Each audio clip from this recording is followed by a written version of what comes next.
Hi friends, welcomes to Pavis pantry.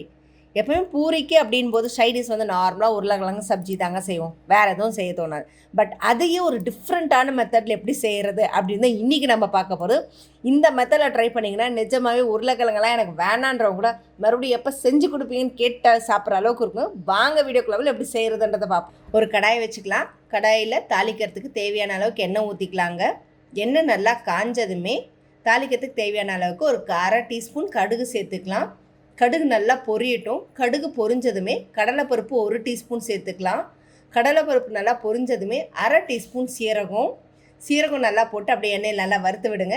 சீரகமும் நல்லா பொரிஞ்சிட்டும், ஏன்னா பொரிஞ்சு வந்தால் தான் வாசனை நல்லாயிருக்கும். இப்போ பொரிஞ்சிருச்சு. இது கூடவே ஒரு கொத்து கருவேப்பிலை சேர்த்துருக்கேன். கருவேப்பிலை நல்லா அந்த படப்படப்பெல்லாம் அடங்கினதுமே பச்சை மிளகா 2ஆக கட் பண்ணி கீரி போட்டிருக்கேன்.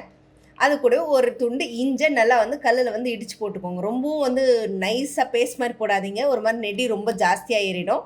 இஞ்சி பச்சை மிளகா நல்லா வதங்கிடுச்சு. இப்போது மீடியம் சைஸு 2 பெரிய வெங்காயத்தை நீல வாக்கில் கட் பண்ணியிருக்கலாம், அதை இதில் ஃபுல்லாக சேர்த்துடலாம். இப்போது வெங்காயத்தை நல்லா வதக்கிக்கலாங்க. நல்லா ஃபுல்லாக நல்லா வதங்கணும். கொஞ்சம் அப்படியே கருகின மாதிரி இதான மாதிரி இருந்தால் தான் இதுக்கு டேஸ்ட் நல்லாயிருக்கும். முடிஞ்சளவு போடும்போது உதுத்து விட்டு போட்டிங்கன்னா இன்னும் நல்லாயிருக்கும். ஸோ நல்லா வதக்கிப்போம். இப்போது இது வதங்கிட்டு இருக்கிற இந்த கேப்பில் வேக வச்ச உருளைக்கிழங்கு இருக்குங்களா, அதை 2 எடுத்து மிக்சி ஜாரில் போட்டு நல்லா ஃபைன் பேஸ்ட்டாக அரைச்சி எடுத்து வச்சுக்கலாங்க. இதுதான் மெயின் விஷயமே இந்த சப்ஜிக்கு. வெங்காயம் வதங்கிருச்சு. இப்போது நீல வாக்கில் கட் பண்ணி வச்சுருக்க ஒரே ஒரு மீடியம் சைஸ் தக்காளி போதுங்க. இதுக்கு தக்காளி அரைச்சி ஊற்றுவாங்க, ஆனால் அரைச்சி ஊற்றுனீங்கன்னா டேஸ்ட் நல்லா இருக்காது. இந்த மாதிரி கட் பண்ணி போட்டிங்கன்னா செம சூப்பராக இருக்கும். தக்காளி எண்ணெயில் நல்லா வதங்கணுங்க, முக்கியமான விஷயமே.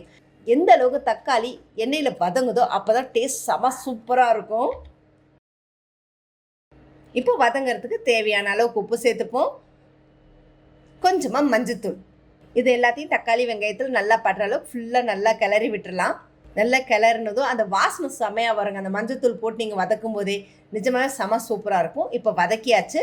இது எல்லாத்தையும் ஒன்று சேர வச்சுட்டு ஸ்டவ்வை சிம்மில் வச்சுருங்க. ஃபுல் சிம்மில் வச்சுட்டு ஒரு தட்டு போட்டு மூடி வச்சு ஒரு 10லேருந்து 15 நிமிஷம் விட்டுடுங்க. நல்லா எண்ணெய் பிரிஞ்சு வர அளவுக்கு வதங்கட்டும்.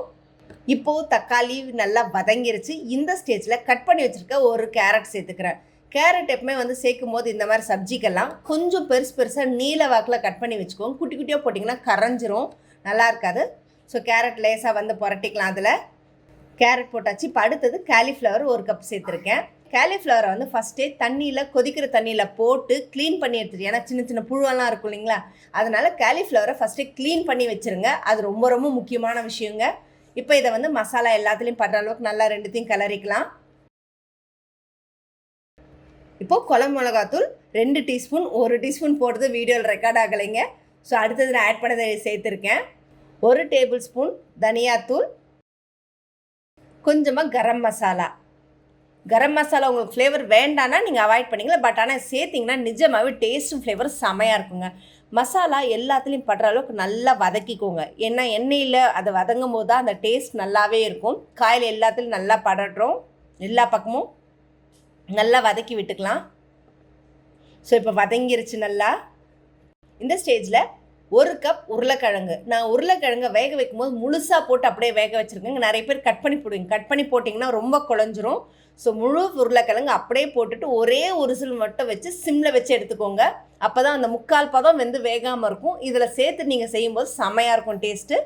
அதை பெரிய பெரிய க்யூப்ஸாக கட் பண்ணிக்கோங்க, ஏன்னா பொடியாக கட் பண்ணிங்கன்னா கரைஞ்சிரும். இப்போ நல்லா எல்லாத்துலேயும் மசாலா படுற அளவுக்கு நல்லா வதக்கிக்கலாம். இப்போ வதக்கியாச்சு. இதில் கொஞ்சமாக தண்ணி ஆட் பண்ணிவிடும், ஏன்னா அந்த மசாலா எல்லாமே காயில் ஃபுல்லாக பிடிச்சி மிச்சம் இருக்கிறதெல்லாம் வேகணும் இல்லைங்களா. ஸோ நல்லா தண்ணி ஊற்றி கிளறி விட்டுடுங்க. இந்த ஸ்டேஜில் ஸ்டவ்வை கொஞ்சம் ஹை ஃப்ளேம் ஏற்றிட்டு மூடி போட்டு ஒரு 10 நிமிஷம் அப்படியே வேகட்டுங்க, ஏன்னா அந்த எசன்ஸ் எல்லாமே காயில் நல்லா இறங்கணும் மசாலாவோடது. இப்போ காய் நல்லா சூப்பராக இருந்துச்சுப்பா. திறந்தோடனே வாசனை செம்மையாக இருக்குது. அப்படியே கமக்கிற அளவுக்கு இருக்குது வீடே அப்படின்ற அளவுக்கு இருக்குது.